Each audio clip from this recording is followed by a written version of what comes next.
Selamat datang di Tahu Film. Karena aku terlalu gabut sehingga film yang sudah ku-download mencapai ratusan giga, aku memutuskan untuk membuat channel alur cerita film. Nah, di channel ini, kalian bakalan tahu film tanpa harus mencari link-link yang masih belum diblokir. Pada kesempatan kali ini, aku akan menceritakan alur cerita film yang berjudul Pawn tahun 2020 dari Korea.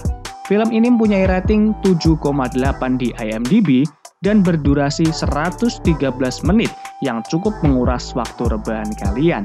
Siapkan tisu, siapkan kerah baju, siapkan kerah telur karena film ini mengandung bawang. Film ini menceritakan dua orang rentenir atau debt collector swasta di mana mereka bertemu dengan seorang anak berusia 9 tahun yang mendadak menjadi gadaian atau jaminan akibat hutang ibunya. Kedua debt collector ini berjanji untuk mengawasi anak itu sampai dia diadopsi oleh keluarga kaya raya.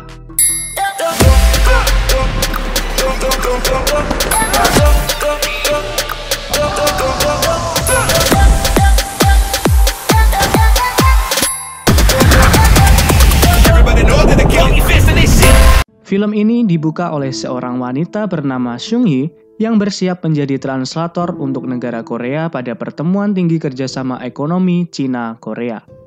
Kemudian ia mendapat telepon dari seseorang yang mengabarkan bahwa telah menemukan orang yang dicari selama 10 tahun.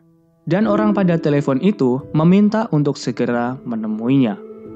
Kemudian film kembali pada tahun 1993 di Incheon. Di sini terdapat dua orang kakak beradik yang bekerja sebagai debt collector, yaitu Do-seok dan Jong-bae, yang tengah mencari orang pada daftar penagihan. Mereka pun akhirnya berhasil menemukan orang itu yang tengah bersama anaknya.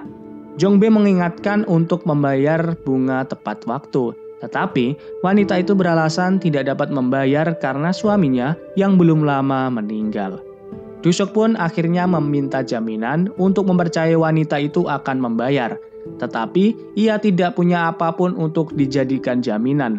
Tiba-tiba, Do-seok mengambil anaknya yang bernama Seung-hee untuk dijadikan jaminan dan memberikan batas waktu hingga besok pukul 4 sore pada ibunya. Do-seok ini berjanji untuk memberikan makan dan hadiah pada anak itu sampai si ibu mengambilnya. Lantas wanita itu pergi ke bengkel las di mana suaminya dulu bekerja untuk meminta upah suaminya. Namun, pemilik bengkel tidak mau memberikan karena dia sudah memberikannya pada suaminya dulu. Wanita itu kemudian menelpon seseorang yang dipanggil paman untuk meminta uang.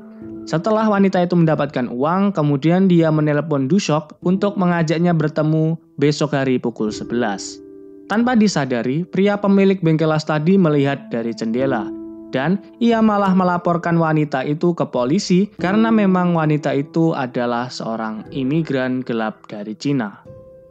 Do-seok dan Jong-bae akhirnya membawa anak tadi yang bernama Seung-hee ke rumah mereka untuk besok bertemu ibunya sesuai perjanjian. Esok harinya, ternyata hingga pukul 11 ibunya tidak datang untuk membayar. Di kantor peminjaman uang tempat Do-seok dan Jong-bae bekerja, pemimpinnya memarahi mereka untuk mengembalikan Seung-hee dan mendapatkan uangnya. Di perjalanan, Seung-hee memanfaatkan kemacetan untuk dia kabur dari dua debt collector itu. Do-seok dan Jong-bae pun mengejar tetapi tidak dapat menemukannya. Seung-hee akhirnya pergi ke tempat tinggalnya yang kosong tidak ada siapa-siapa, ya karena ibunya sudah ditangkap pihak imigrasi. Seung-hee pun bermalam di sana dan dia teringat kenangan-kenangan indahnya bersama ibunya di rumah itu. Jangan baper. Esok harinya, Do-seok pergi ke kantor imigrasi untuk bertemu ibu Seung-hee. Ibunya itu berniat mengirimkan Seung-hee untuk diadopsi oleh orang lain agar dapat membayar uang pinjamannya dan menyelamatkan Seung-hee agar tidak ikut dideportasi. Ibu Seung-hee meminta tolong Do-seok untuk menjaga Seung-hee hingga pamannya menjemput dan memberikan uang. Lantas ibu Seung-hee memberikan nomor pamannya, pager, dan foto Seung-hee bersama ibunya. Pada waktu itu juga Seung-hee memutuskan untuk pergi menyusul ibunya yang dia sendiri tidak tahu ada di mana.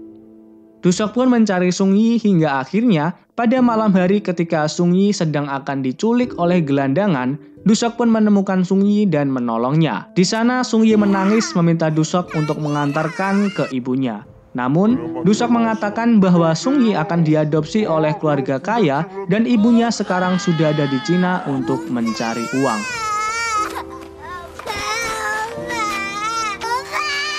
Akhirnya, Sung Yi pun tinggal bersama Dusok untuk beberapa hari sampai pamannya menjemputnya.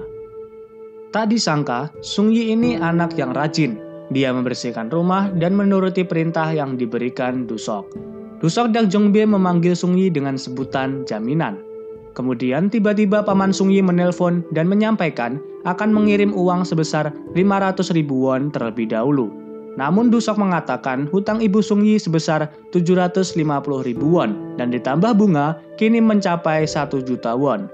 Lalu paman Sung Yi mengatakan bahwa itu adalah uang muka.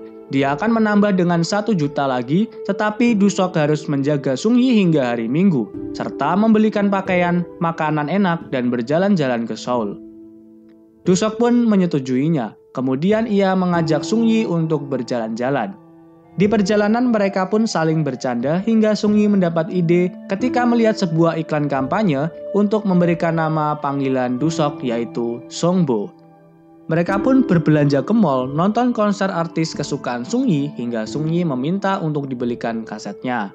Di malam hari, Jongbe membuat kue perpisahan untuk Sung Yi yang besok sudah akan pergi. Tetapi, Dusok dan Sung Yi ternyata malah bersedih karena sebentar lagi akan berpisah. Nampaknya di sini sudah tumbuh benih-benih rasa kasih sayang. Keesokan harinya, Dusok mengantar Sung Yi ke terminal. Di sana ia memberikan Sung Yi pager dan pemutar kaset yang baru dibelikannya untuk Sung Yi. Kemudian paman Sung Yi datang dan membawa Sung Yi pergi. Dusok dan Sung Yi nampak sedih dengan perpisahan itu. Dusok pun selalu khawatir dan mengirimkan pesan suara kepada Sung Yi. Ternyata apa yang dikhawatirkan Dusok benar-benar terjadi.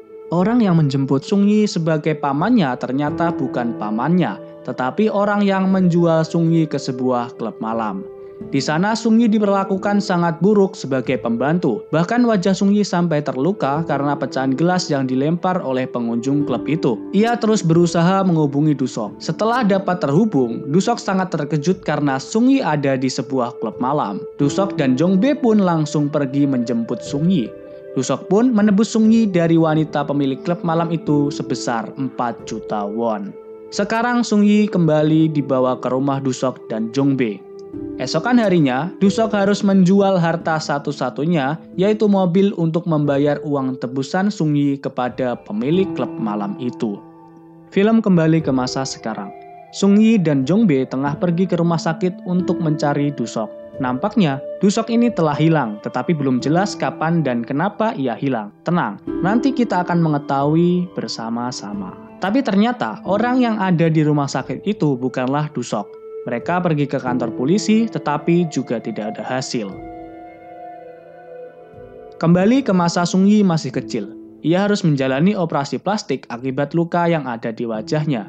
Dan lagi-lagi Dusok harus mengeluarkan uang yang banyak untuk Sung Yi. Dusok juga memperjuangkan Sung Yi untuk dapat bersekolah, hingga Dusok harus berpura-pura menjadi ayahnya, karena Sung Yi tidak memiliki warga kenegaraan Korea. Bahkan Dusok menyemangati Sung Yi di depan gerbang sekolah ketika hari pertama masuk, dan setiap harinya Dusok juga membawakan bekal untuk Sung Yi. Ternyata Sung Yi anak yang cerdas, ia mendapatkan nilai sempurna ketika sekolah. Tidak seperti saya yang tidak ada nilai yang sempurna kecuali...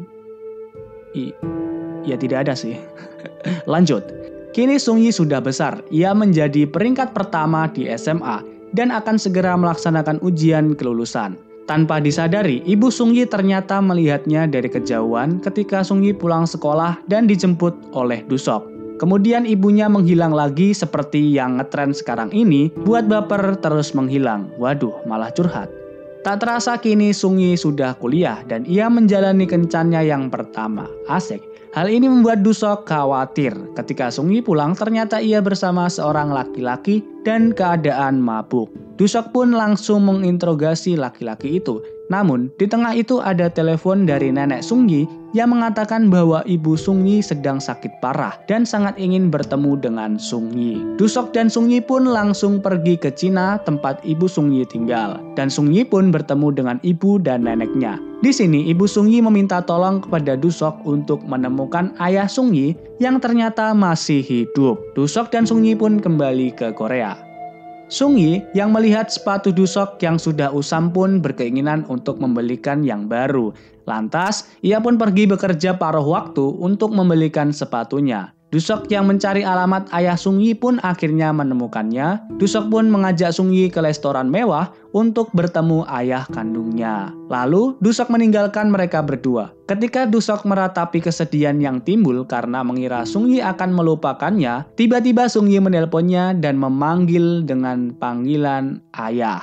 Dusok pun dengan terharu-terharu bahagia sedap-sedap mantap menjemput Sung Yi. Namun di tengah jalan, Dusok malah kecelakaan karena ia pusing.